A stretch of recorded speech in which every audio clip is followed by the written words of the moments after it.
Hello, hello, hello, everyone. Welcome to another episode of Testimony Tuesday. Joining me once again, everyone, woo woo, is Coach Holly. Yes, she's back Hey, again, y'all. everybody. Yes. We are doing this again. Yes, we've been getting a lot of good feedback. So we wanted to do one more collaboration together. Well, we say that, and then Holy Spirit may say something else. But as it stands right now, y'all, we're saying one more time of collaboration. But before we get into the purpose of today's discussion, I was, as we always do, like a I can't even say interview because I didn't interview Coach Holly. As we did a working session, we'll say that. As we had our working session, I said, Coach Holly, Holy Spirit has been getting on me that we don't market enough. I mean, we're a whole authors, and did I not bring but it's on the screen. I didn't even bring my tangible book in here. But we are whole authors. We have social media platforms. We have websites, and we never talk about it, so we are going to do better when you know better. Yes. Got to do better. Right, y'all? So I will kick it off to Coach Holly first because she is my guest. I will go last. And so, Coach Holly, please tell us about your projects that you already have, anything that you're working on, your website, and your book, because you are a whole author. So please share. So my website is www.themultifacetedsoul.com, and that is also my brand.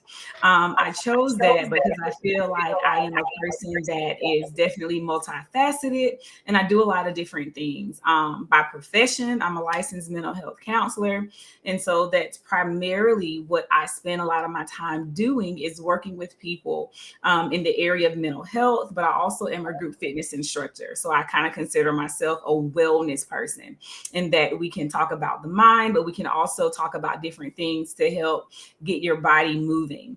And like she said, I am an author. I have a book and therapeutic workbook. It's called The Wow Factor, Woman of the Well, and it is geared more so towards single women, and it is a journey to wholeness. But there's also, it can be used for any woman regarding of where you find yourself in life, but it's all about being that woman at the woman at the well that encounters Jesus and is on a journey to being made whole. So there's a book, and there's a therapeutic workbook that goes along with that. So feel free to check out my website. You can email me, you can shoot me a message on there, and I will be more than happy to talk to you, provide any feedback, anything that I may be able to do to help you on your journey to wholeness.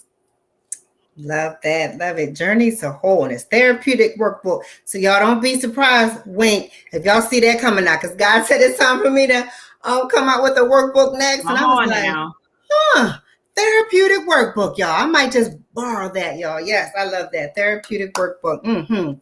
So I also have a YouTube channel. Those of you who are on Facebook, you can follow me at Phoenix Arise, which many of you do. And then also on the YouTube platform, my channel is Redeemed Podcast with Nikia, Nequia, and you spell out Redeemed. So Redeemed Podcast with Nikia.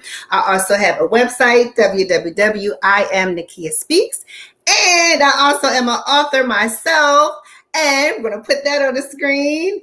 Yes, it's called Help. I'm in an emotional entanglement, a resource guide to severing soul ties, because we don't need them, right? We sever soul ties. We don't keep soul ties. Yes and amen. And it is on Amazon. You can find it on Amazon, and it also could be purchased on my website as well. So thank you, everyone, for supporting us in our endeavors. And so we wanted to make sure that we did better about promoting our resources so that we can also be an added resource or benefit to anyone outside of these social media platforms. All right. Or times that we go live. I should say that we are also able to be a resource. All right. So y'all, without further ado, May is Mental Health Awareness Month. And I said, Coach Holly, we cannot let this month go by without broadcasting. Cannot. We have been so intentional about discussing the wounded warrior and just the effects of trauma and just mental health in its totality. I did not want, there was one aspect the Holy Spirit said you haven't touched and hadn't discussed really in detail, which was our youth. So that's where we came up with that topic of us wanting to discuss mental health and our youth. Let's talk about it. Yes. So I'm gonna tag Coach Holly in a second, but I wanted you all to know I was watching. I was involved in a professional development. I'll say that, and many of the professional developments nowadays they're on like webinars and things of that nature. And so I was watching the speaker, and y'all, when I tell you I have a whole master's degree in social work, I promise y'all I do. But I had even myself not even changed my lens or my perspective into looking at mental health just like it's physical health, it's also mental health. I was like, I always equated mental health to also mean somebody's thinking like you needed mental intervention or mental health, there was some type of mental illness associated with that. That's just me, y'all. Y'all forgive me. Whenever I heard someone talk about mental health, I always equated it to mean something was wrong. That's bad, y'all. Like I couldn't even tell y'all where I got that from. But so when I heard the speaker say mental health is even likened to physical health, I was like, well, drop the mic. I mean, come on, who knew? So Coach Hollywood, when we talked about that, what came to mind for you if you weren't surprised when I said it, but I mean, was that like an aha moment have you ever heard anybody else say, I thought of mental health to be having like a negative stigma attached to it? And a lot of times, because there are different categories, people often interchange them and they're not necessarily interchangeable. Just like you pointed out, the physical health, that's somebody's current state of their physical being. Well, mental health speaks to the same thing, but just from a mental perspective. So when we talk about mental health, it's referring to how healthy is your mind right now? How healthy are your emotions right now? The term that you're thinking about when you're talking about some sort of illness, just like there can be physical disease in the body or there's a physical illness, mental illness speaks to a disease of the mind. Yeah. So mental illness and mental health are not the same. Mm-hmm. And then also there's mental wellness. Mental wellness speaks to those things that you are doing to improve your overall mental health, or those changes that you need to make to have an overall better mental health. So mental health is your current condition right now as you stand. Mental illness speaks to a disease of your mind or your emotions, and mental wellness are those steps that you are taking proactively to improve your overall mental well-being or the things that you're going to do. So that's why they can be a little bit confusing. But just like you said, we all have mental health. We all have a physical body, and we can rate our body based on how healthy we think it is. We all have that. And so it's not a negative stigma, but it's more so of an awareness. That's why May is Mental Health Awareness Month, being aware of your mental health. But in order for you to make any sort of changes, you have to first be aware of where you are right now. Yeah, that's so good. That was a perfect segue, because also in the PD, the professional development, they talked about mental health being on a continuum, right? Mm-hmm. And it be on like building blocks. And so our goal is to, let's say it always should be built upon. So I liken it to me, not the speaker. And in high school, you may start off in the 9th grade and you have algebra. And then you go to the 10th grade and then you have geometry. And after geometry, you have trigonometry. And after trigonometry, you have calculus. It's all, but you can't go into geometry having never had algebra. Mm-hmm. So it all is like building blocks. It's built upon. So I love that where it said with mental health and mental health awareness, taking a person on a continuum to make sure that their health is whole and that they're healed, and that it's placing them on a continuum of where they're thriving and enjoying life, and whatever that may look like, and thriving may look different for me than it looks for you. But as long as it's thriving and healthy and beneficial for me, then I'm moving up the continuum and I'm not going down the continuum based off of life circumstances, based off of hereditary, based off of the many different factors. They said we can go up and down the continuum depending upon what's going on in life. Does that sound pretty accurate? Okay. And that's what I was just about to say, like with anything else in regards to our physical health. Typically when we're younger, we would say that we were in the best physical condition of our lives for many of us. But as we have babies, as we go through many different things, it changes our overall physical state. And so then we have to be proactive. We have to exercise, monitor our diet. And then we just go through different things that affect our overall physical health. Well, it's the same thing mentally. The things and challenges that we may face as when we are younger, those challenges may intensify, right? And so it's always about maintaining your overall mental health, because things come up that cause us more stress, that causes more anxiety. We go through different seasons that affect our overall mental health. So we're never at a place where I think we maximize our mental health, but we should always be striving. Maslow is a well-known psychologist that talked about hierarchy of needs. And so we are always trying to strive for self-actualization, which is at the very top of that hierarchy. And so we never arrive to a place where we can say, I've mastered my mental health. I've mastered my overall mental well-being. But I think we can master our awareness, again, of where we are, so that when we have maybe come down on that continuum, we already have tools in our tool belt that we can implement to bring that mental health back to a place that allows us to function at a capacity that we need to.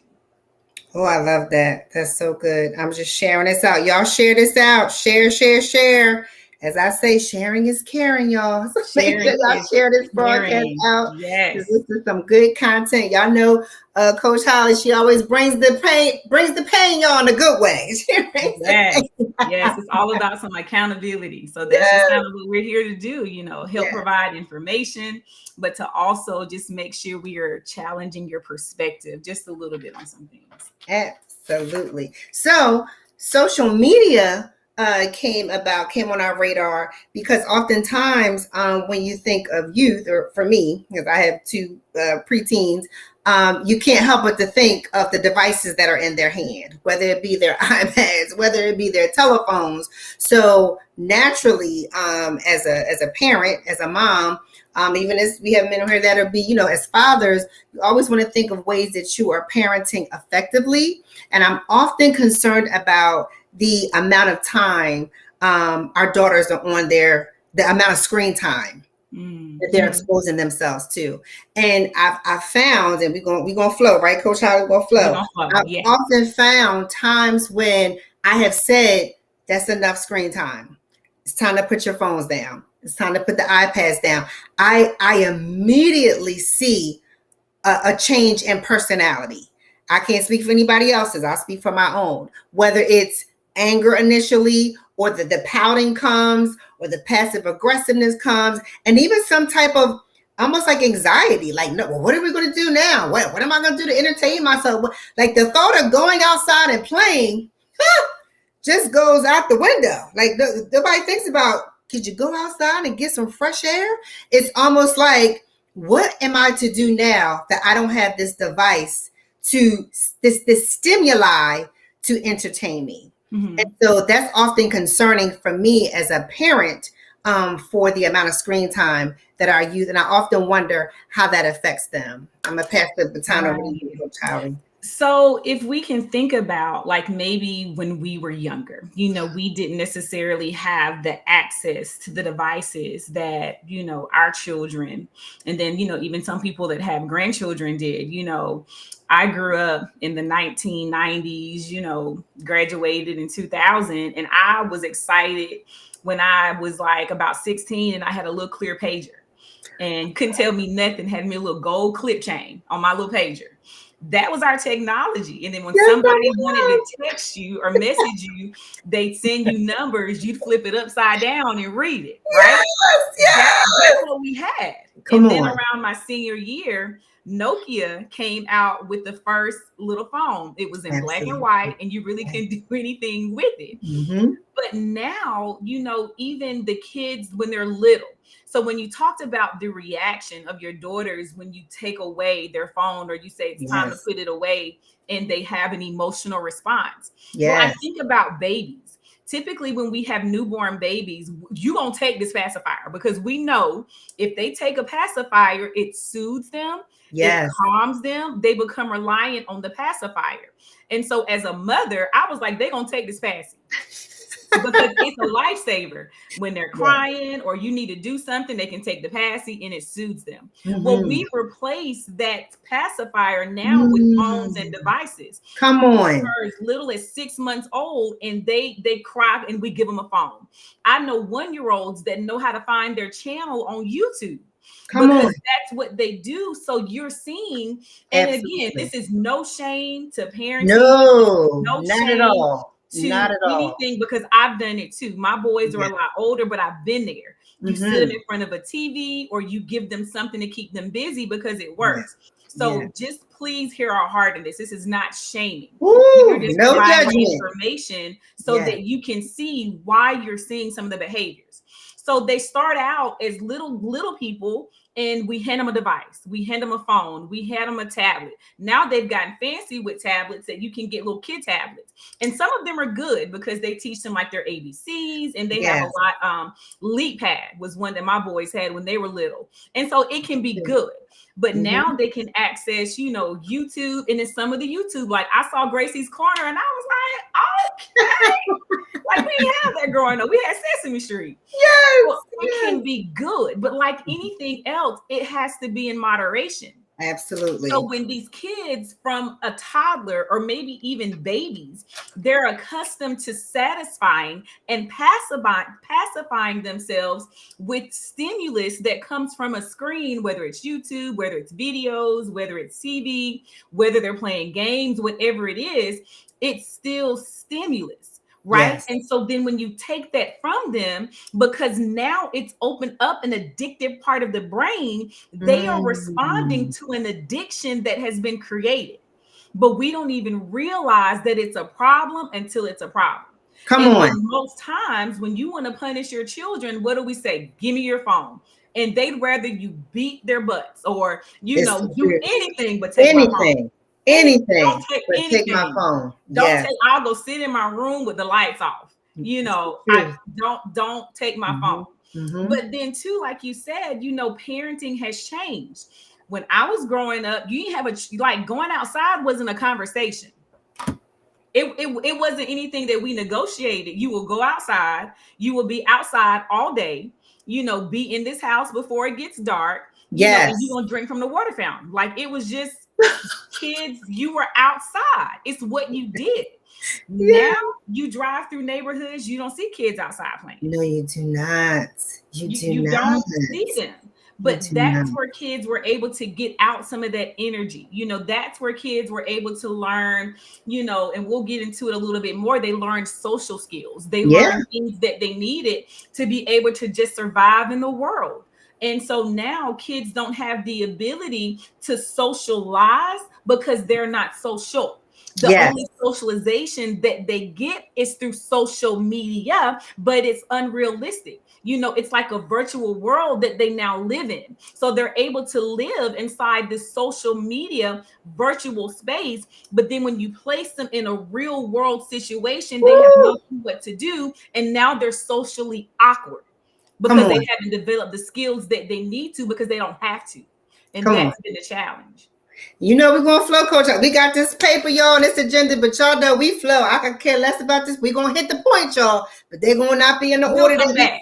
We're going to flow. We're going to flow. So with you saying that was a perfect segue. I'm thinking about even me being in education, having to de-escalate, be a major figure in helping them to de-escalate situations that happen in the school. And I'm talking about y'all from kindergarten all the way up to high school. I still had to mediate situations that I know as a young adult and even as a preteen, I know that I was able to work out because I played outside and I was in the neighborhood and we had to work that out before you came in the house, or you had to go make sure you handled that because that we were taught to do that.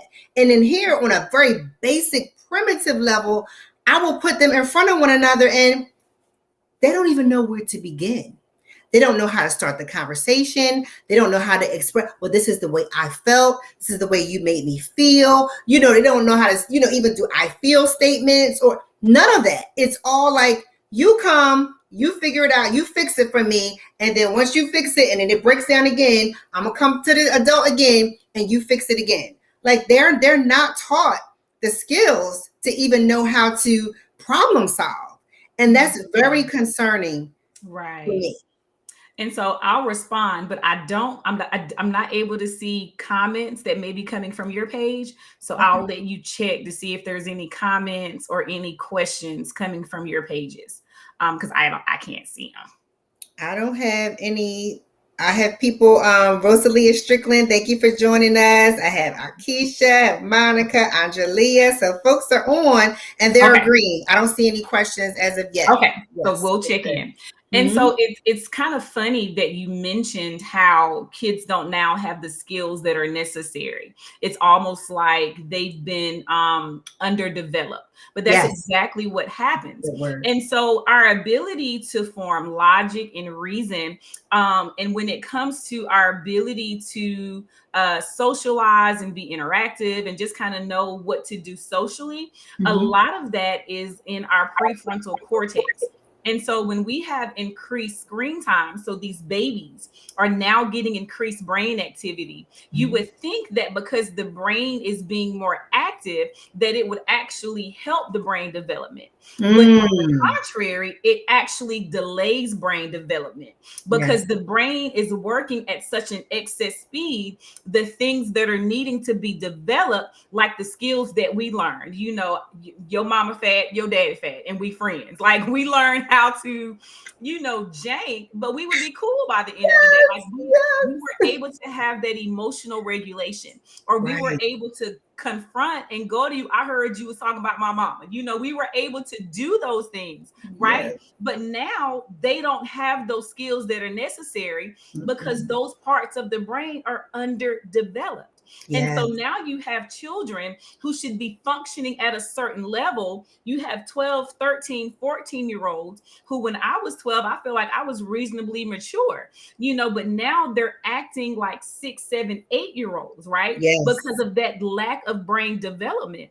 Because of the overexposure and the overstimulation of the brain. Or it's almost like a person that experienced any sort of trauma in the brain, whereas the neuroreceptors in the brain are now overreactive. And so they become hypersensitive, hyper aroused, and have a hyper awareness, and it causes hyperactivity because of the overactivity in the stimulation of the brain. And so now when they're engaged in some sort of screen time, social media, TV, whatever, it kind of feeds the overactivity of the brain, right? Because it gets them engaged and the brain is constantly getting feedback. And so the receptors are like, bing, bing, bing, bing, bing, like it's like a ping pong table. But then when you put them in an environment that makes them sit still and quiet, just because their body is still, their brain is still ping, ping, ping, ping, ping, because of the overstimulation. And so now you have an increased a prevalence of children with ADHD. Like we've always known about ADHD and we've always, had kids that have been diagnosed, but now it's over and beyond. And even speaking to how kids respond emotionally because they already have this overactive brain and overstimulation, something that should be easily worked through or talked through, they don't have the ability. So they feel their emotions bigger. They feel their sensations bigger because of the overstimulation, and they don't have the ability to self-regulate because that part of their brain is no longer working because it's overworked. That's good. Overworked. That's good. Yes. Yeah. So the overworked almost has the opposite effect. So there it's being malnourished, I guess I want to say, because it's not having an opportunity to develop naturally on its own. It's bypassing certain things that it needs because of how fast the information is being fed to it. And so it doesn't have the opportunity to develop the things that it needs to. And so it creates this chain of reactions that that individual will see now over their life. all because of the overstimulation of the brain at such an early age. I'll That give you is I'll so give you a good. better example. So Sure. typically with like babies, right? You know, when Mhm, you have babies, let's talk about food and their digestive system. The doctor mhm, will tell you, you know, at 6 weeks, you can start maybe you know, if they need to change their formula, you can maybe do different things with the formula. And then maybe mhm, at 3 months, you can add cereal to the bottle, right? And then mhm, maybe at mhm, 6 months, you can start introducing soft foods. Then maybe mhm. at 9 months, you can start introducing, you know, if they have little teeth, like maybe foods that they can chew, they give you a schedule of when you can give them fruit juice and things to avoid. Why is that? Yes. Why can't you give a newborn cereal? Why can't Mm, you give a mm, newborn mm. cereal? Because Come on their and break it down. digestive system cannot handle it. The digestive system has not developed enough to be able to process and digest it. You can give it to them, but it's going to cause long-term effects in their digestive system. I know a Mm, friend who her baby wasn't sleeping and she introduced cereal at 6 weeks and she gave the ooh, baby too much. So by the time that child was about 4 or 5 years old, he developed he had chronic constipation. And she told me the doctor told her that because she introduced cereal to his system too young, his body hadn't learned how to properly digest that type of food. So if I'm now giving my child something that the mind is not mentally ready to handle, I'm going to cause more damage. That's why you have to be mindful and you have to do everything in moderation.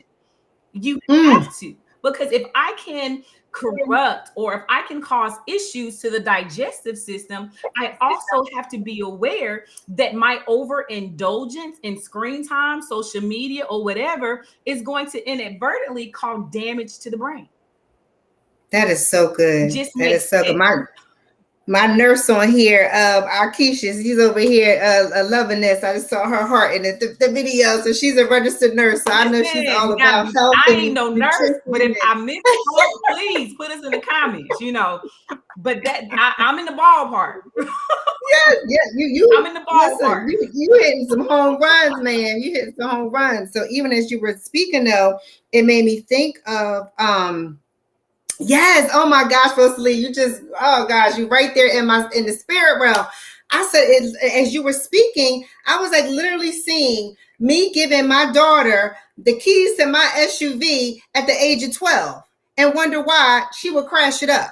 She can't handle, just because she may look and got the hips and bumps and thumps and thighs and all that doesn't mean she can if her feet can barely touch the pedals. I'm going to give her the keys to my truck and expect her not to harm herself or hurt herself. It was I know you go ahead, I'm passing the baton. But I'm telling you, literally, as you were talking, I just saw these keys and me giving them to my daughter and wondered, like, go ahead, drive safely. I'll see you later. Like, no, you have to have a license at a certain age for a reason. It's beneficial for you.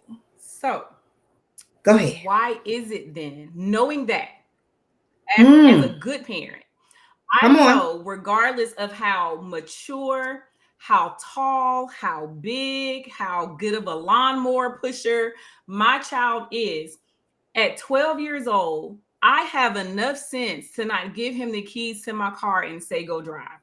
Unsupervised, without any training, without any guidance. I know better than to do that, right? Because that can harm him physically. But when it comes to phones and the access that our children have, why is it that we as parents don't take that same caution and care and Mm. monitoring what our children are doing? You won't give them keys to a car because that can harm them physically, but you will give them a device that has unlimited access to worlds, to portals, to avenues that you are unaware of and not be concerned that it can damage their soul. There is a problem with that. Y'all, I'm clutching my pearls if I had some on. Y'all see? Because I'm telling y'all, this is a rebuke for me too. It's not just And y'all, I y'all. can agree because my Yeah, boys are older, but I yeah. would give them a tablet in a heartbeat. but people perish for lack of knowledge. Like I didn't know, Yes. as much Yes. as I know now about the spiritual world. But also the Yes. enemy has changed the game. When we first had access to social media, we were trying to make MySpace pages. I wanted my glitter and my music in the background. Like that was Come about the on. extent. I wanted a MySpace Yes. page, right? There really Yes. wasn't a lot of harm in that. But now, you have instant access to pornography. You have instant Ooh. access to drugs. You have instant access to witches. They have instant access to any and everything, but it is our responsibility to monitor. Sometimes I think that we feel that because we trust our children, we can't say, "Give me your phone, let me see what you've been doing." As a good parent, I think you should occasionally do a pop-up. You go in their room and make sure it's clean. You check in with the teachers and see how their grades are. You should randomly grab that phone and let me see. We're gonna sit down together. And you can see based on their feed, what are they watching? Who are they texting? What are they snapping? I think as parents, we have to be more involved because the enemy knows that we are unaware. We are unaware, and I get it. We are busy. It's easier to allow them to have phones. Again, this is not a shame. This is awareness because it is affecting our youth. The song said that I believe our children are our future. Teach them well. We have to be willing to teach them well. It is not the world's responsibility. It is not my church's responsibility to parent my children. It is not the school's responsibility. It is my responsibility to be aware of what my children have access to. Oh, we got a question, Coach Holly. So thank you. I'm from like my good dear friend. I love it a life. Monica asked, what would be the remedy for change with toddlers and their devices? Is it to gradually wean them off of it or just stop it cold turkey? What would you recommend? I wouldn't recommend stopping it cold turkey because their little underdeveloped minds won't necessarily understand that, and it's going to make life really, really difficult for you. But I would recommend maybe weaning and have structured time that they are allowed to like maybe use their tablet.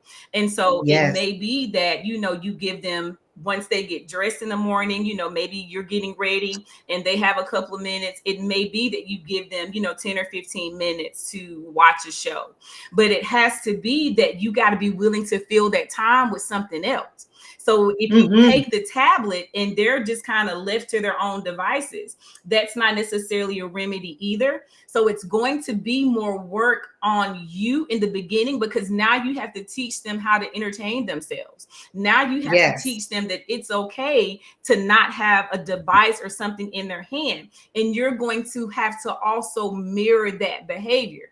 That's another thing that we have to do better of. And that was something that me and Nakia were talking about earlier, is that, man, I'm guilty. Like I'll get on a TikTok and now it's like 2 hours have gone by because it is so addictive. So I think as parents, if we expect them to do differently, we have to also mirror the behavior that we're expecting to see. Buy them board games, get things that you guys can do together. Take them outside, let them play in the dirt. It is okay, but we have to be willing to show them that there is other ways of entertaining other than a TV or having something in their hand. So I would definitely maybe start cutting back, and you're going to see the behaviors of an addict. They're going to be fussy. They're going to be upset. You're going to irritable. They're going to be irritable. They may not not start sleeping as well. So you kind of have to be prepared and expect it for there to be like maybe like all hell is breaking loose before it gets better. But it's like a baby when you wean them off of a pacifier. It's the same thing. They are not happy when you're trying to wean them off of it, but you do it in you do it gradually. You're not going to take the passy to school, or, you only can have the passy, right before you go to sleep. When you come home, you don't get passy. It's the same with your tablet, but you are the parent. They don't have the ability to do, but only what we allow them to do. And again, it's going to be more work from you initially, but in the end, it's going to be worth it. You just have to figure out how to now replace that time with something else. Yes. And I even heard something practical as you were speaking to, Coach Holly. Monica, or whoever else, watches it on the replay as well. Y'all put your questions in. I'm checking on Facebook and I'm trying to jump over to YouTube as well. When you're doing those gradual, those gradated things, you're making changes, I would even recommend doing it over a weekend, because at least you have time to really be committed to it on a Friday night, Saturday, and a Sunday, versus doing it during the week when it's like, whoo, you sleep deprived, you get irritable, you frustrated yourself, and then you give in. Mm-hmm. So to have optimal success, I would say any type of change when it comes to a toddler or even your preteen for that matter, be prepared for it, I would say, over a weekend time. That way you can kind of go through some of those changes that they may experience. So just trying to always put some practicality in there as well. My gosh, it is 7:36, Coach Holly. We pushed nothing on our outline. We did. Don't you say that. Yes, we did. Okay, a few things. We kind of. Okay. So, yeah. All right. Okay. I'm flowing. All right. So we even talked about symptoms. We did cover that, the withdrawal of social media. We did cover that. You talked about the brain development with the frontal lobe. Come on, when I tell y'all, Coach Holly not trying to give us credit, y'all, I promise y'all we hitting these points. You did. My bad. See, come on now. Tell the truth now. All right. What we did not touch on yet was the effects of the pandemic. Please give some insight on, and I believe we are still seeing some of the effects of the pandemic, even though everybody thinks the pandemic is done and we over it. Y'all, COVID is still alive and well. Let's be clear. People are still passing away from COVID. I don't know what number we on, but I'm sure we passed 19.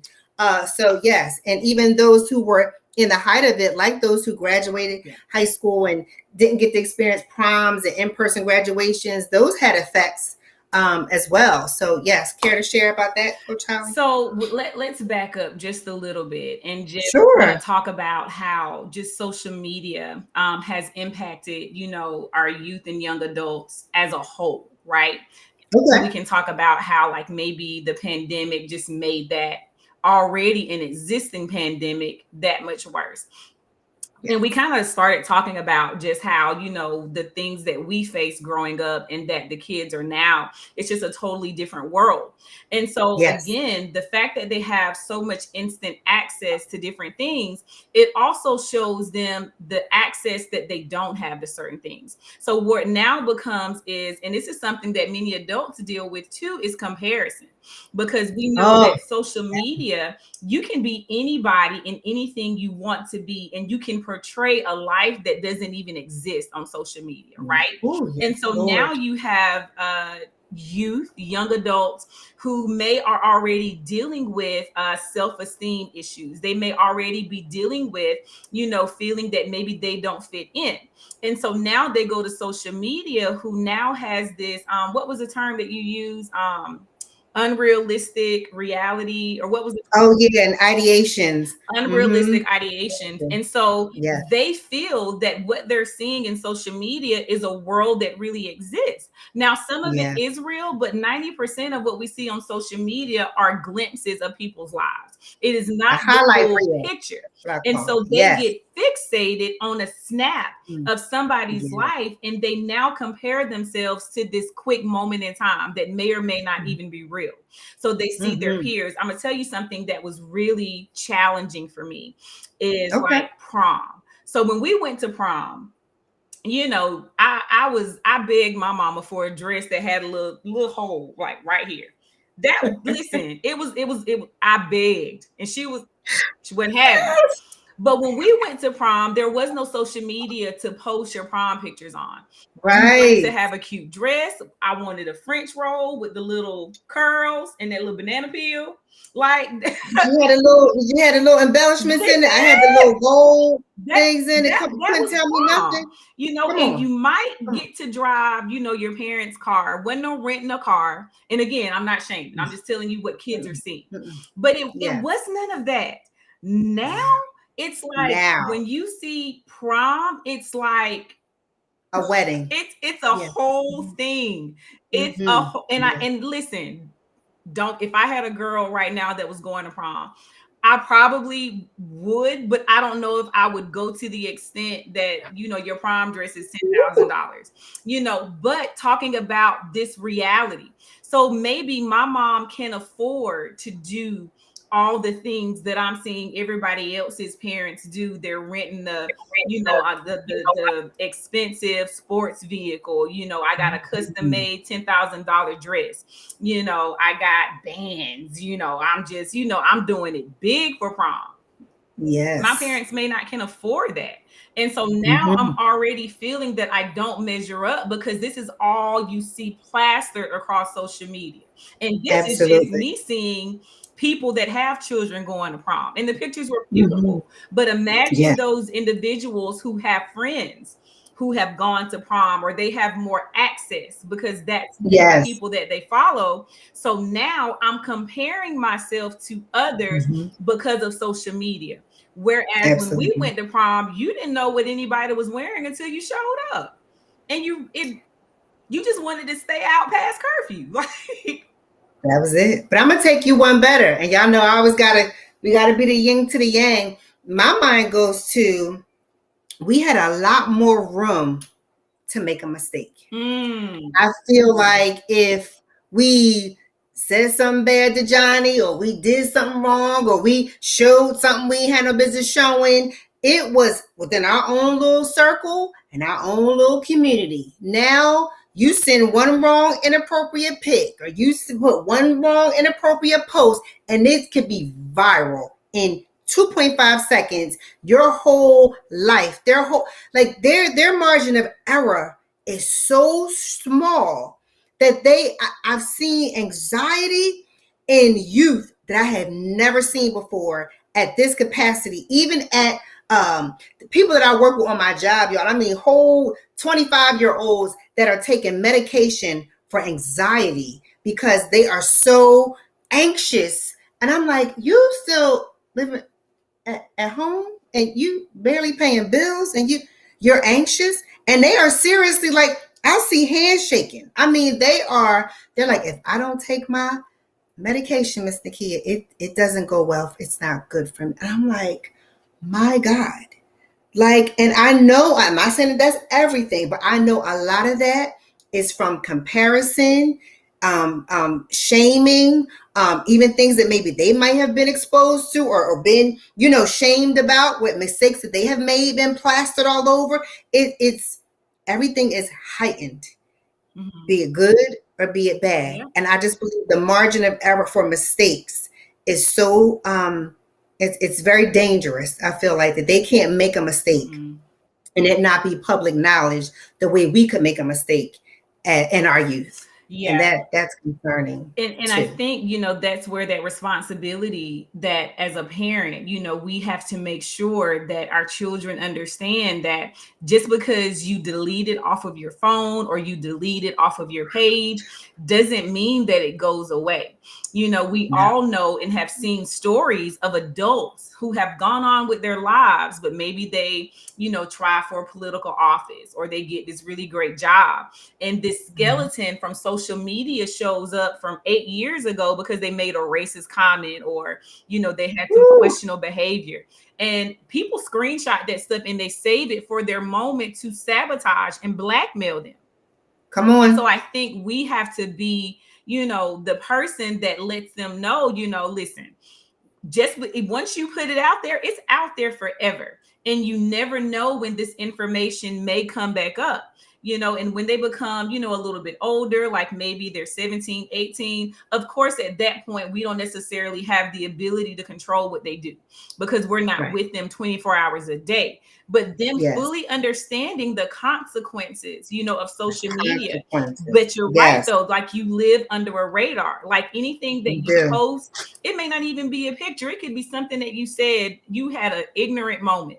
Well, it may not be a situation right now. But the moment that you decide to do something great, somebody you didn't even know knew you will post it and tag you in it, right? And so I think, it does create this element of I live under a radar and I don't have room to make mistakes.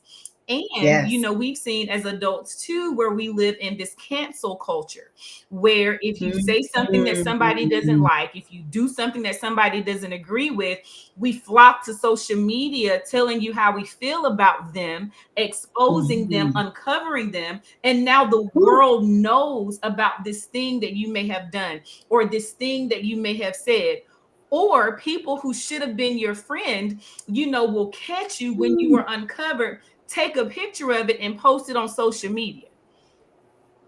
So Hmm. we have to be even more mindful about the company that we keep.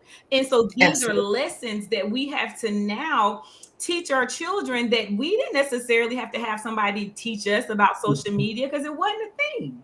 It just was Yes. not a thing. If anybody found out anything about you, it was because he say, she say at school, at recess. And you might be embarrassed if somebody know your business, but it dies down until the next thing goes on. And you Absolutely. can move Ab- on. But now yes. they don't have the ability. I was thinking Mm-mm. about, we have a governor here. No, he was going for governor. He was framed, and he was prominent, black guy.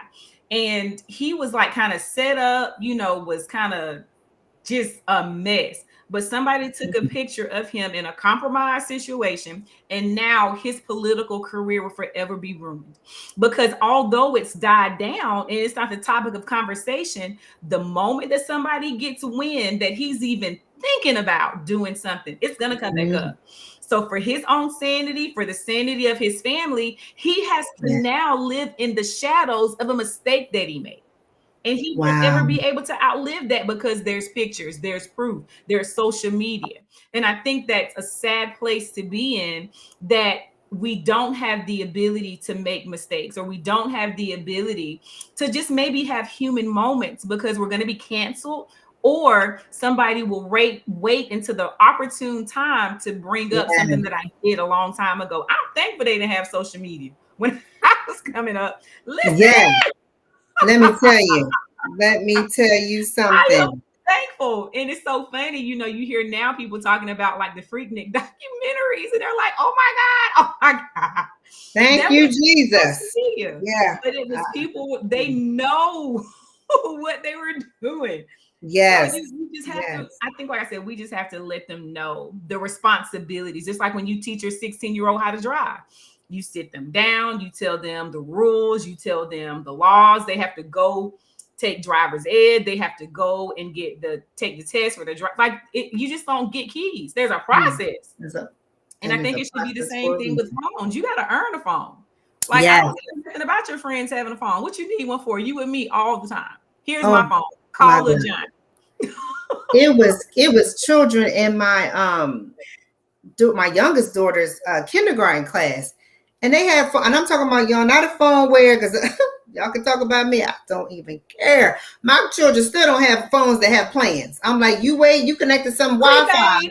and then you can, okay, because I don't even want you having that much access to when I'm not present. You know what I'm saying? You wait till you get to somebody's house, Wi-Fi, at least somebody can see you walking by a screen and see what you do. And so at kindergarten, they have full phones, and I'm talking about the latest phones. And I said, what? Why does Sarah, that wasn't a name, y'all, need that at 5 and 6 years old? Why does Sarah need a whole Apple phone 13? Like, why? Why does she need that? What? I mean, and again, I'm not that child's parent, but it's like, come on, your kindergarten, they need Don't need a their phone. own phone with their own plan. They don't. Not. Anyway, so Kimberly said, our children are losing the art of being a child. Oh, that is so Isn't good. that so good? Can I That was speak to so that, good. Yeah, Kimberly? absolutely. Mm-hmm. So not, but here's the thing with that. Again, we can just kind of see the progression of where our children are losing the ability to be children, right? Because I wore pigtails until middle school. I was in 6th grade when my mama, I called them little dookie plaids. I was in 6th grade when she stopped giving me these part down the middle, plaid with the little bubblegum balls and bows on the end. And I used to get kind of grown, and I'd take my little pigtails and pin them, pin them up when I was going to school. And I dressed like a girl, like I dressed like a 10-year-old, 11-year-old. But now you see children where they don't look like children anymore. You know, you got little bitty babies with lace fronts and getting micro braids. And, you know, we think it's cute for them to wear outfits that are inappropriate. So we've matured them at a faster rate. And again, I believe a lot of this comes from social media. We scrolling on TikTok or we see something on Facebook and we like, oh, my little poo-poo will look cute in that. And so we don't allow them to have the innocence that they need.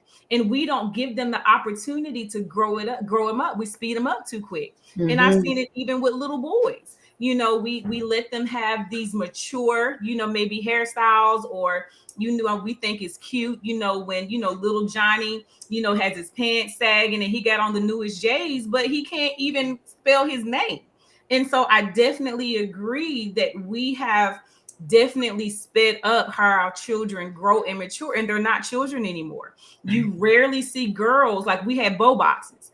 Girls don't have bow boxes anymore because they don't wear bows. You know, you don't really see girls in the cute little lacy socks, you know, we just don't. And again, I get it, but there has to be moderation. You know, it's one thing, you know, if your little girl has something special going on and you want to get her a cute little hairdo, cool. But when she's going to school with a full ponytail and she's 5, like. But if I can speak to that though, Coach Holly, I just being a mother of 2 girls, I know I was getting them ready for my middle schooler who's really 6th grade. It wasn't even middle school in my day. That was 7th and 8th grade was middle school, but now 6th grade, they're throwing them in middle school. I digress. And so she was going to a dance and it was cold out. And I said, well, you have to wear stockings because ladies, we wear stockings. You know what I mean? And she just was like, I mean, hemmed and haw, and why do I have to? What? I didn't care if do you want to go? You'll put some stockings on. Okay. But I'm going somewhere with this. When I tell y'all, I don't even know if I should be giving these stores these credit. Y'all sponsor me. We went to Burlington Coat Factory, y'all. We went to TJ Maxx. We went to, when I tell y'all, I could not believe, I called my mother. I said, Mom, do you believe I cannot find stockings? I couldn't find stockings. You know where I finally found stockings? At Target is when I finally found some tights. Yep, tights. And really that's what they ended up being. But tights or stockings is when they did have some sheer. But I had to search to 3 and 4 different stores. So they don't even make it easy for you to find shorts. And I try to find them now for the summer. Is booty cut shorts. I said, what happened to the shorts that used to go to your knees? Like, where do you find those? I mean, retail makes it very difficult to not dress your child like what we wear. Because it's, where's the kiddie section, y'all? I mean, and they'll have it when they're toddlers, but even when you're talking about preteen and younger, that everything is cropped. I said, do you see your mama wearing a crop top? No, then you're not wearing a crop top. Right. You know, but it's like you talk about being that model. Like I don't have, and this is I don't have TikTok. I'm not on IG. It's a lot of social media that I'm not on purposefully because I don't want that to take so much of I don't have a lot of time to give. I just don't. So I'm on Facebook and YouTube, and that's about it. And maybe that's not helping my brand. But guess what? My spirit man is very full because I don't have a lot of time to be on all these platforms that are, let's go there for a second, y'all, engineered to keep us addicted to the screen. They are they get engineers for these social media platforms to study the brain and what can cause you to stay on that screen longer. And guess what? It's working. And that's, you know, TikTok is a Chinese application and it's not even available in China. And, you know, I saw a study or somebody was talking about it because the Chinese don't even use social media the way that we do. And so they know that it puts us at a disadvantage when it comes to the overall progression of the U.S. as a country, the overall progression of our people when it comes to technology and everything else. they don't have to fight us in any sort of biological war, nuclear war. They are winning us in the war of social media. Because if I can give you a 90-second, 60-second clip about something that stimulates your mind, and then immediately you get another one, and then immediately you get another one, and they have it so programmed with the algorithm, Yeah. you know, they know what you like. And so if you click on this, then they'll give you more of that. You know, and so now they're feeding you based off of your interests. And Yes. so an hour has gone by, 2 hours have gone by. You've wasted a whole day on social media. And like I said, I'm guilty. Like I'll, you know, maybe get a notification in the morning, you know, and then that notification turns into, well, what is this about? And then, you know, you got to go read the comments. Right. So now you're reading the comments, and now you're trying to figure out, you know, oh, well, who is this? So then you go to their page. I know I am not the only You're one. not. You are Just not. say me in the comments. I know y'all do it. You're not alone. But it is addictive. And I've had to be intentional about not picking up my phone during certain parts of the day. Yes. Or, you know, given like you got 20 minutes to scroll this good social media and you need to put it down. But if you do it automatically, you go to the bathroom, you take your phone. You got a break, you take your phone. You sitting in the car at the traffic light, you check your phone. Yes. You in Walmart waiting in line, you got your phone out. So we have even unaware found ourselves become also entangled in this social media because it's instant, it's access, and some of it can be good. Like I think that you can find out certain things that are going on social media. So I'm not saying that all social media is bad, but again, it is what we're doing in moderation. And so I had to repent because I had gotten the habit of, you know, I'm gonna get up and instead of praying first, I had a notification. I'm just gonna check this notification. Prayer time gone. So I have to now be intentional about it can wait. It can wait. But it's just like there's this thing that's like, I just gotta check my phone. And don't mess around and leave home and you don't have your phone. You will tear your car inside out. Absolutely. Trying to find that phone. Or you'll go back home. Oh yeah. I've been 5 minutes from my job and call my principal. I gotta go home and get my phone. I have to go. And now, I understand. Yeah, go get your it's a no, a given. They're like, oh yeah, go get your phone because they get it. They understand. We were able to have whole lives, productive lives without a cell phone. Because if something happens, you have an emergency contact that can get in contact with you on your job. Yes. So it's not that you're worried that something will happen and the people won't have access to you. We have become addicted to our phones, like it's with us everywhere. And when you were talking earlier, you were talking about how when you've gone out to eat and, you know, you notice that, you know, eating should be a social kind of thing as a family, or maybe you got a meeting, but everybody's head is down. To the top of their we look up, the device. We order our food, and even while we're eating, we'll checking social media, we're eating. And so now we've even lost the ability to connect because we're so engrossed with our phones.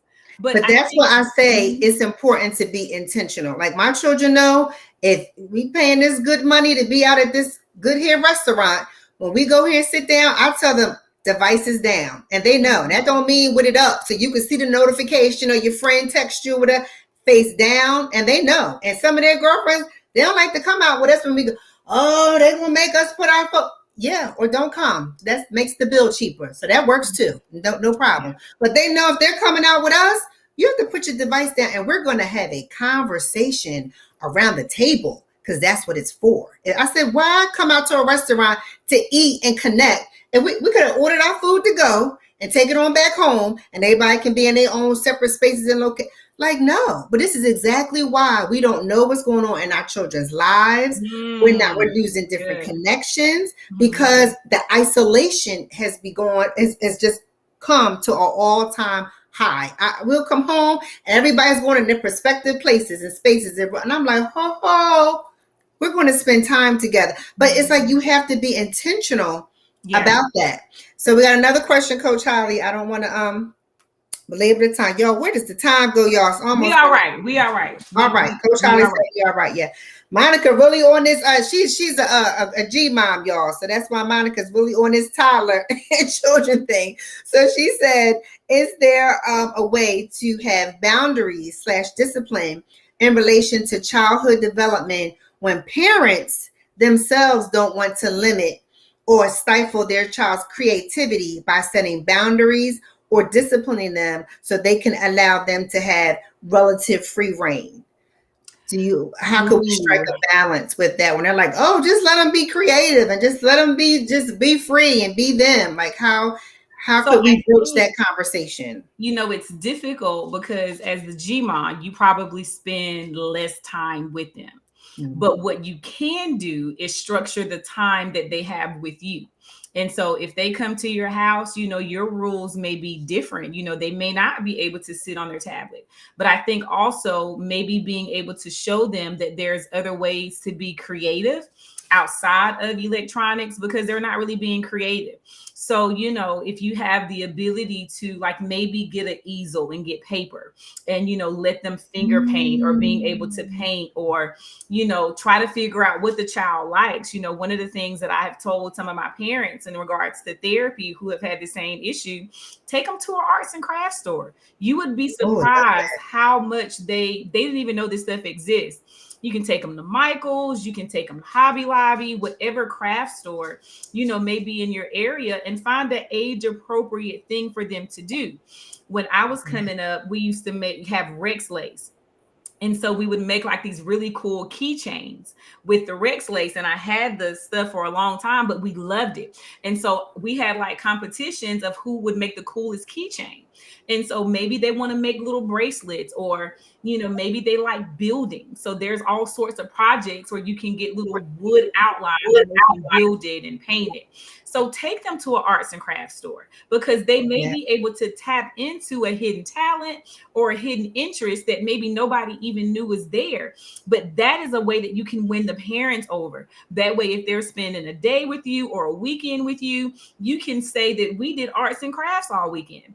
And if the parents are able to see that by decreasing that screen time, you now have a decrease in some of the behaviors that they're seeing, that'll make them a believer. But by you just saying, well, little poo-poo don't need to be on that tablet all day, is not going to be as effective as you showing them that they can do other things and it also is beneficial.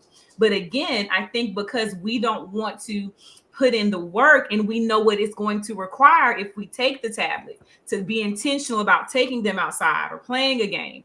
Most parents just don't have the bandwidth to do that because it requires more. But I think you have the ability to control what goes on in your home. And like I said, just being able to show them that it is effective. I love that too. Y'all know I'm going to bring in the practicality too. Not that what Coach Holly said wasn't. I'm thinking even for those who may be thinking on a budget, because AC Moore and Michael's, they are, cost effective. But even Five Below, y'all, I've taken my 2 to Five Below, and they have coloring books and they have paint and they have stuff in there that you can find. Things you could put together, board games and puzzles and things like that, right? $5 or less, y'all. So we can definitely get it done. We can take our little $5 that we would use to get our Starbucks coffee, even though Starbucks costs more than $5. We know that, y'all. But we can still be able to get these crafts for them on a dime if we are intentional about it. So they're definitely or puzzles, because kids just want stimulus. But if you take the tablet and you don't do anything, I think that's where the issue, becomes a problem. But just being able to replace it, like I said, if you take the tablet, being able to replace it with something else so that they have some sort of, stimulus. Yes. Is it time for the dog to go out? He went out, yeah. Jesus, Gizmo don't want to be acting right. He know about an hour. He gets to acting silly, but he out.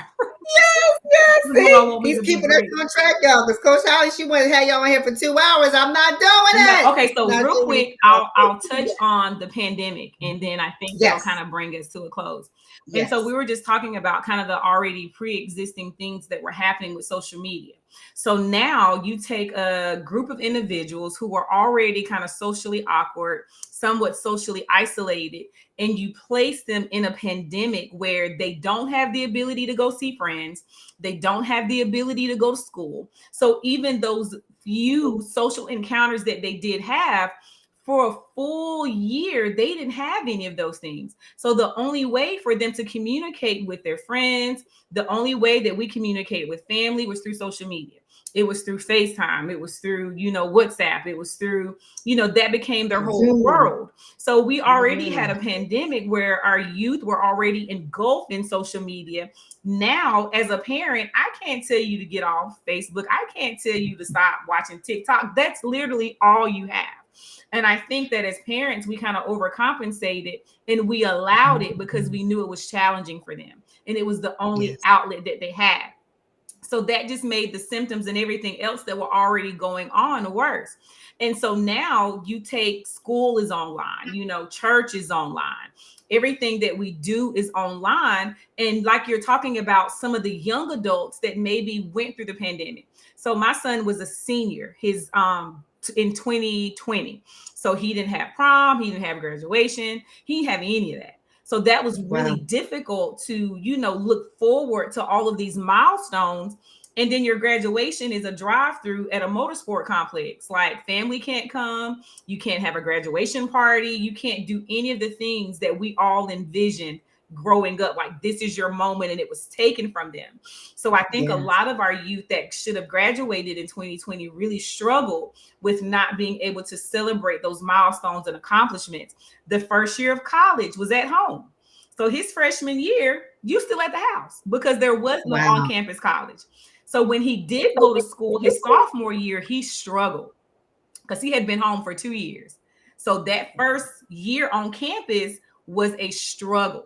He was really depressed that first week or two, and he was anxious because you've been isolated for 2 years, and it's now you're just being thrown, into the college environment without really being fully prepared because you couldn't go on college tours. You had no really idea what the college campus looked like. We just, shook a bottle and picked a school. It was like, this is what we're going.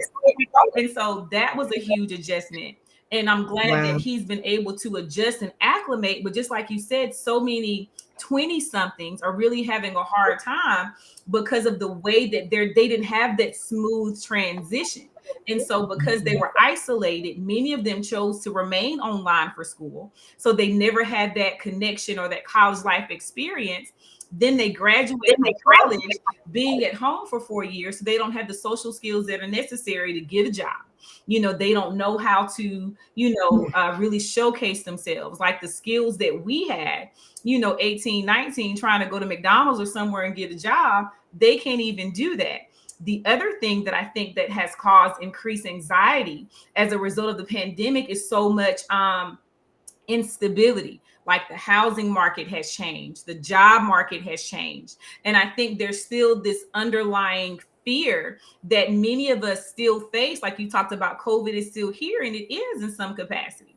And so now it makes it difficult for our young adults to actually launch and get out into the real world because, you have adults that are our age that are still struggling trying to find a job. So before, the 20-something jobs, only the 20-somethings were applying for them. But because of how the job market is, you have people that are later in life having to go back to work. So now they're taking the jobs that the 20-somethings would normally have. And because of how technology and things have changed, those job markets where they could do certain things, they're being replaced by robots. There's a lot of talk about AI and artificial intelligence. So there's a lot of insecurities that our 20-somethings have in regards to their future. And many of them can't afford to leave the nest. So that creates another level of anxiety and low self-esteem. Because although I'm at the age, I'm 21, 22, 23, I've successfully completed a 4-year degree. I can't afford to move out of my parents' house because I can afford apartment rent because my job isn't going to pay me enough. So now they struggle with being able to find independence because I still need mama and them, and I still probably got to live by their rules. But I feel like I'm trapped because I want to get out, but I can't afford to. And so you have a lot of intergenerational housing situations as a result of COVID. So you have the older youth, young adults, not able to move out, or they moved out but had to come home because of COVID, because they lost their jobs or whatever the case may be. And then we have grandparents who maybe were self-sufficient, but now because they can't work or whatever they have going on, they've moved back into the home. So you now have like 3 generations living in one home. So that creates a sense of stress all by itself, and things are not necessarily getting better from an economical standpoint. So I can't say, well, I'm gonna save my money in a year from now, I'll move out. That may be an unrealistic expectation that they now have. And so it's now self-defeating. Why even try if I'm still gonna be stuck at home? Or why do the things that I need to do when the economy is not getting any better? So it does create anxiety, it creates depression, it creates all of these things. And then I get on social media and see everybody out here living their best life. And now I'm comparing myself and feeling that there must be something wrong with me because I'm still living at home with my mom and them. And it's not. That's just kind of what things are right now. Yes. So as we kind of draw this to a close, y'all, and wrap this up, we want to talk about some takeaways that we hope you are gleaning from today's discussion. Definitely, we want to be mindful of the screen time, y'all. And I'm taking that in for myself, being more mindful of maybe, just weaning it down some, just taking it down gradually. So like Coach Holly said, so it's not so you can't just snatch stuff away from folks. We wouldn't like it done to us that way either. So just maybe doing some gradual things to decrease the screen time. What's another takeaway you would take? We can go back and forth, Coach Holly. I'm just kind of gleaning from the discussion. What would be a takeaway for you? I think one of the biggest takeaways is, like I said, being able to lead by example. It's difficult to ask our children to do something, but then they see us constantly on our phones. And I like what you said earlier is that we don't know what's going on with our children because we are not having those conversations. We are not taking the time to talk to them. How was school today? Is there anything bothering you? Is there anything that you want to talk about? Is there anything I need to know? And so we have to be willing to create that safe space so that our children do feel that they have the ability to come to us and we'll listen. Don't have them come to you and you like, oh, so what happened at school? Oh, okay. Yeah. Say what now? Because I'm guilty. I'm guilty. So we want them to open up and we want them to talk to us, but we're distracted. And Come on. Now we get offended when they don't tell us anything. Well, why did I have to hear from so-and-so? Well, when they try to come and talk to you, this is what they got. Say what? Oh, what now? Oh, okay. You talking. We talking. Give me one more minute. One more minute, turning the whole half an hour. We still give me one more minute. What? But also while you were talking to Coach Hart, it reminded me of when we also say, do as I say, not as I do.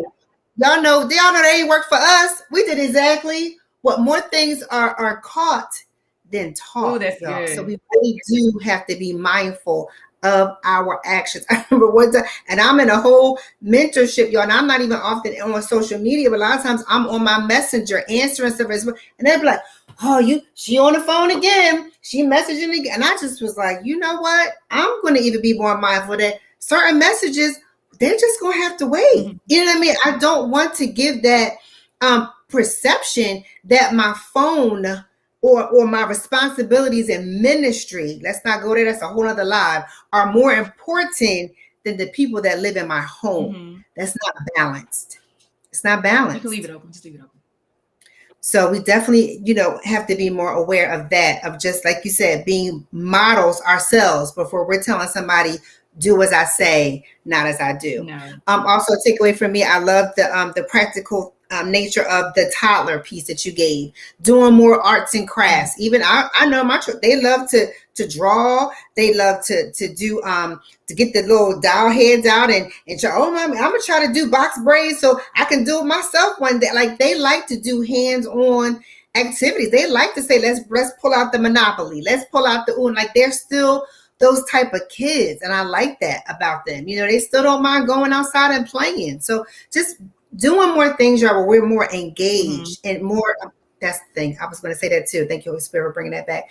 When Coach Holly was saying, asking how their day was, how was your day? Fine. Like we can't just allow it to be left at the one word answer. We have to ask the WH questions, the who, the what, the when, the why, the what. We've got to ask WH questions, y'all. If we want to have more in-depth type of conversations with the how was your day? I promise you, it was good. It was fine. It was okay. It'll stop right there. And you'd be like, oh, I thought I was going to get more than that. But then we also have to learn how to communicate effectively too, to get the information that we're seeking. Balls loud back to you, Coach Holly. Take another takeaway for you. The last thing that I'll say is be more involved with your children's phones. You have to remember they don't have jobs. They don't pay the bill on their phone. Do random, just pop up in their room, they on their phone. Oh, what we looking at? And sit down with them. And you will see the discomfort that comes across their face. But it's okay. But let them know you're not going to be in trouble. I just want to see what you're doing. Especially the first time. And see what's on their feed. See what they're liking. See what they're commenting on. And then if they say, oh, well, if maybe you go to something and, you got to have a password, unlock it. Oh, I'm not doing it. I would go the next day. And a lot of times with the phones, you can disengage it or deactivate it. That's fine. I'm not gonna fight you about your phone. Or you have the ability to put what's it called? You can put the parental controls. I don't care how old they are. You can put parental controls on that phone that you control what they do and don't have access to. And they may pitch a fit and ooh rah rah rah. But again, you ain't got no job. When you get a job and you paying your own phone bill, hey, I'll back off. But until then, this phone is in my name, so it's my phone. Yeah, And again, they're gonna bug because it's gonna be new. But once they realize that you just gonna randomly pop up and check that phone, I can promise you some of that stuff that they may ain't got no business doing, they will stop because they don't know. And you just let them know, okay, so I need to owe you an apology. I didn't do a good job of setting the boundaries or the expectations that I have for you of the phone. So this is what I expect from you moving forward, because you can't necessarily punish them and flip out. Like, don't do that.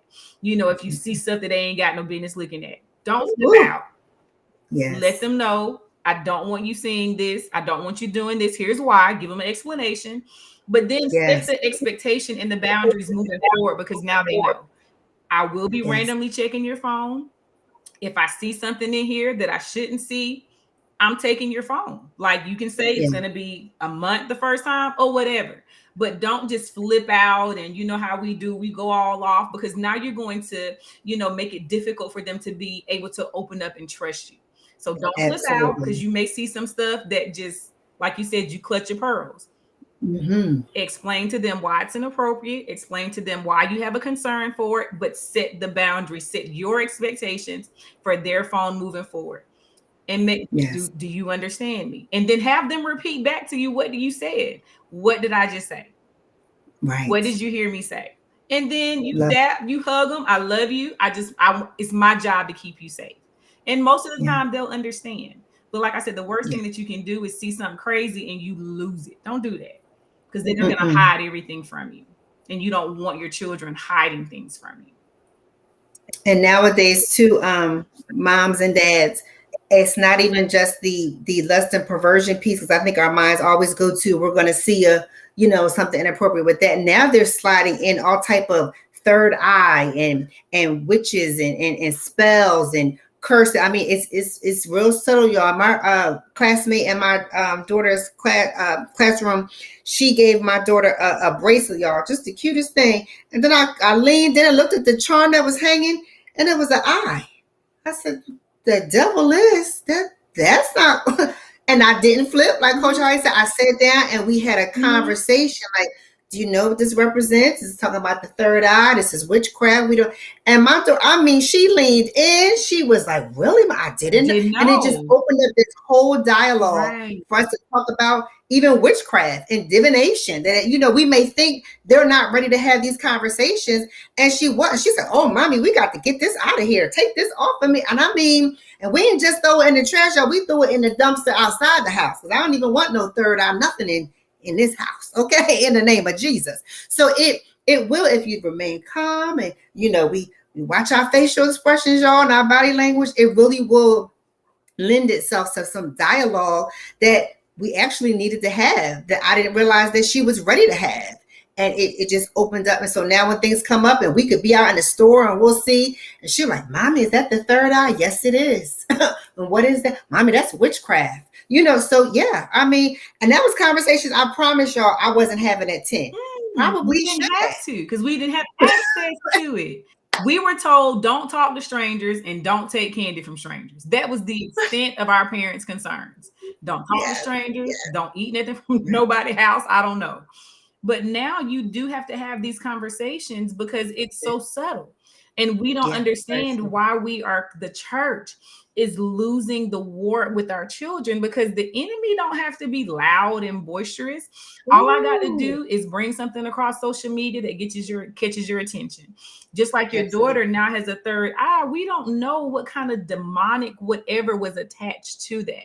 But had you not being aware and being able to educate her, she may have thought that it's cool to practice opening up the third eye because it makes me smart. Like, we just don't know our children's perspective. But if you're not having a conversation with them, you better believe that TikTok, Facebook, Snap, and everybody else is teaching your children about witchcraft. They can learn how to cast spells. So we have to be more mindful. Like I said, it's not about you being controlling. It's not about you not wanting them to have access to certain things. But at the end of the day, you have to think about, this is my child's soul.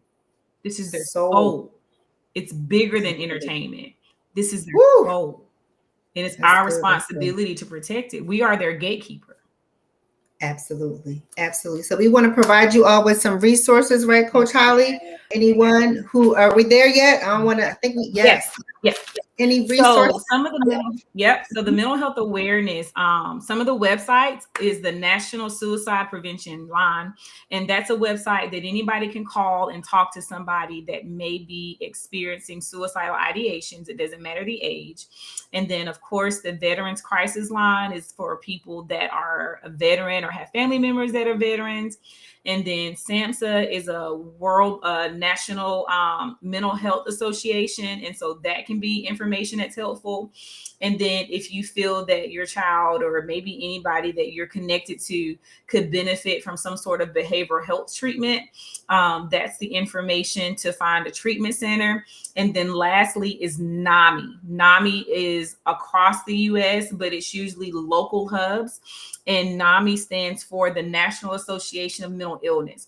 And so NAMI typically has like these workshops that you can go to, and they are in support of families that are dealing with loved ones or individuals that suffer from mental illness. But sometimes they also do workshops and provide information for parents in regards to their children, teenagers, and young adults. And so as always, if there's more information that you guys need, or more specifically, not sure where to start as far as getting help or assistance for your youth or young adult, feel free to reach out to either one of us. I will be more than happy to, provide what other resources or maybe other avenues that I have. And I'm sure, Miss Speaks will as well. Because we just, like I said, this was just to get you guys, just to provide information, because our youth they are just really struggling. And if it doesn't start with us, we are the body, it has to start with us, because this is our future and we have to do better with making sure that our future remains bright. Absolutely. Oh my gosh, Coach Holly. Kimberly said, awesome discussion. Looking forward to the next one. She prophesied. She pulling. Yes, pulling. Coach Holly, now we do. We love this. We love the tag team. We love the pull. We love that we have a whole agenda outline and we go however the Spirit leads. So we thank you all for the support. We thank you for those who are going to watch it on replay. Please be sure to watch it on either Facebook or on YouTube at Redeem Podcast with Nakia. And Coach Holly's channel as well. She usually has it on her Facebook page as well. Mm-hmm. What do you usually air it on, Coach Holly? So I'm just on my personal Facebook page, but I am going to share it to my branded page, The Multifaceted Soul. And then also on my YouTube, all of my handles are The Multifaceted Soul. I'm on IG, YouTube, Facebook, my website. It's all The Multifaceted Soul. And there's a couple of other videos that we've done as well. And so, yes, please go back and look at some of our other content. Yes, been some great discussions on just mental health and trauma and healing. And we always provide practical tips. We always provide strategies so that way we can overcome together, y'all. So we Yes. thank you for joining us tonight, and everyone have an awesome night. And I'm gonna start using my tagline again, y'all. Remember, we overcome by the blood of the Lamb and by the word of our testimony. So make sure y'all share your testimony. It'll bless somebody. Bye. Good night, guys. Night.